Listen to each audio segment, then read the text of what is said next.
I need you to understand that I'm not trying to start drama. I'm trying to get rid of a sound that learned my name. If you live next to someone who never opens their door, don't assume it means they're quiet. I moved into the building because it felt forgettable. Plain hallway, tired paint, the kind of place where nobody makes eye contact in the elevator. I wanted that. After a messy split and a job that kept me on calls until my throat felt raw, I wanted my home to be an off switch. The unit across the hall had a door that looked newer than mine. Fresh varnish. A peephole that caught the light like an eye. The nameplate had been removed and the screw holes were still visible, like a mouth that used to have teeth. The first night, I heard their lock. It wasn't loud. It was careful. A slow, deliberate turning of metal, then a pause, then the softest click like someone setting down a glass without wanting it to ring.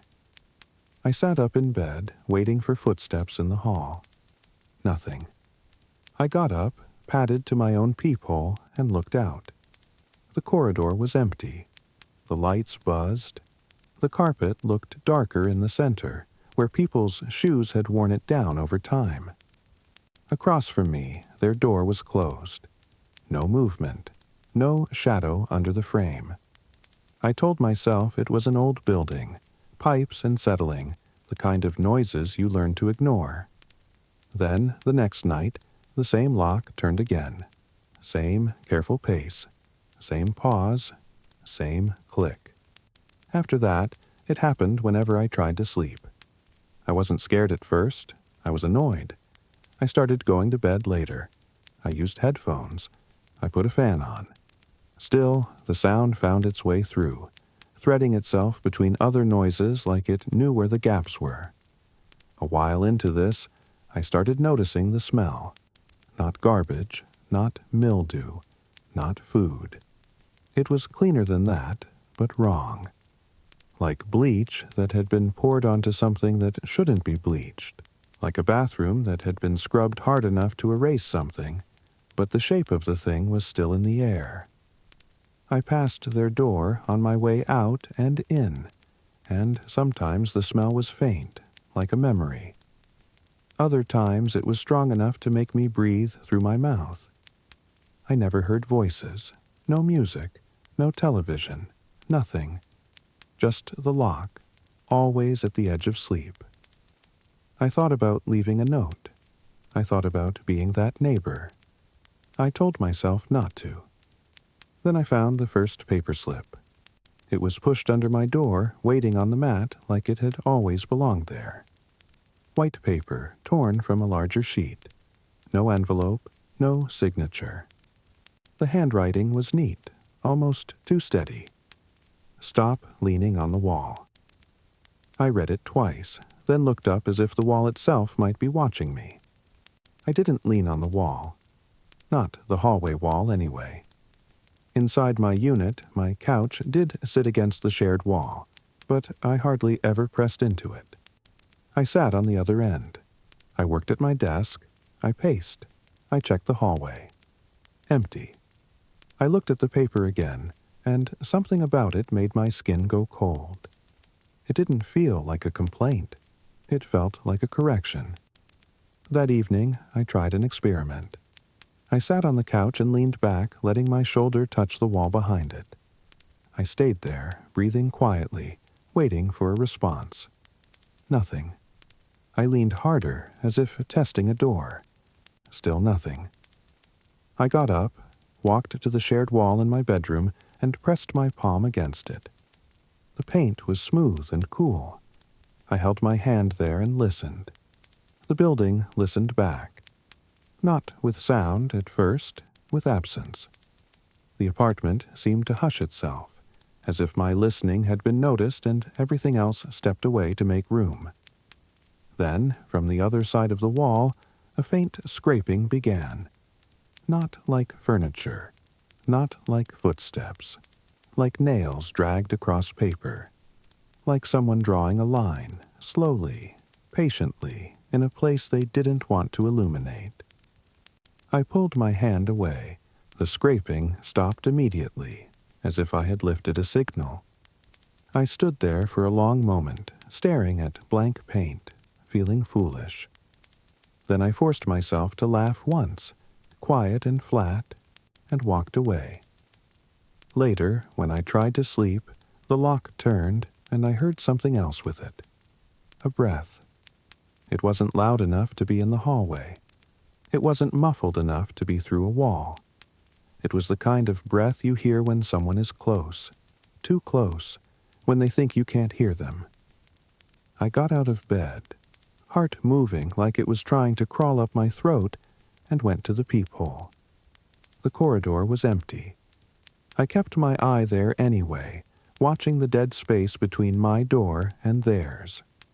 The light above us flickered, then steadied. The carpet looked almost wet in the dimness, though I knew it wasn't. Across the hall, their peephole reflected the hallway light like a tiny bead of water. And then it changed. Not visibly, not in a way I could point to. Just a feeling, like the reflection became aware of being watched. Like an eye behind glass had shifted focus and found mine. I stepped back so fast I hit the wall behind me. The air in my apartment felt thick, like I'd disturbed dust that had been sleeping in the corners. The next morning, I didn't go to work right away. I stood at my door and listened. No lock, no scraping. I waited until I could stand it no longer, then opened my door and stepped into the hallway. Their door was the same as always. Closed. Quiet. The smell was faint, a ghost of bleach. I walked up to it. I don't know what I planned to do. Knock, maybe. Press my ear to it. Something childish. Something that would give me the satisfaction of action. The closer I got, the more certain I became that I shouldn't. The door didn't look like an object anymore. It looked like a boundary, like the surface of still water that you don't want to break because you don't know what lies under it. I didn't knock. I turned away. As I did, I noticed the tiniest strip of something at the base of their door. A sliver of paper, barely visible against the carpet. My mind put the shape together too quickly. A note. I crouched, feeling ridiculous and sneaky, and tried to pull it out with my fingertips. It resisted, caught under the door as if the other side held it tight. Then it slid out on its own. Not fast, not yanked, just a smooth glide as if a careful hand had let go. The paper was folded once. I unfolded it slowly. Thank you for not knocking. I stood up so quickly my knees cracked. The hallway suddenly felt too long, as if the walls had shifted while I was bent over, making the distance back to my own door bigger than it should be. I went inside and locked my door, then locked it again, then stood there with my hand still on the knob. I tried to tell myself it was a prank. Maybe someone had a camera. Maybe someone was bored. Maybe the unit across the hall wasn't empty, just occupied by someone who loved control. But the note wasn't a prank. It didn't have that sloppy joy. It had the tone of a teacher correcting a student, or a doctor adjusting a dosage. I started watching the hallway from my peephole whenever I heard anything. I started leaving my apartment less. I started timing my showers to when the building was noisy, when water ran in other units, when footsteps passed. I didn't want to be alone with silence. And still the lock turned when I tried to sleep. Sometimes, after the click, I heard a soft brushing, like a fabric moving, as if someone had stepped into the hallway without opening a door. Other times, I heard nothing but a presence, a pressure in the air that made my ears feel full. One night, I heard my own name, not spoken like a call, not a shout, not even a whisper. It was breathed, carefully shaped, as if the person saying it had practiced the curve of each sound. as if they were savoring the fact that they knew how to make it. I sat up, frozen. My mouth went dry. I didn't want to look through the peephole because looking felt like agreeing. The breath came again, closer. My name. Then, as if amused by my fear, it changed. It spoke my name the way my voice sounded in recordings, with the little hitch I hated, the specific cadence I never noticed until I heard myself played back. It wasn't just saying my name, it was wearing my voice. I found myself whispering, "Stop," without meaning to. The hallway answered with my whisper, half a beat later, in my voice again. Perfect. Mocking. Like a parrot that understood. I didn't sleep. I sat on the couch with all the lights on and the television playing something I wasn't watching. The laughter track felt like a lie in my own living room. When morning came, I decided I needed proof. Something solid.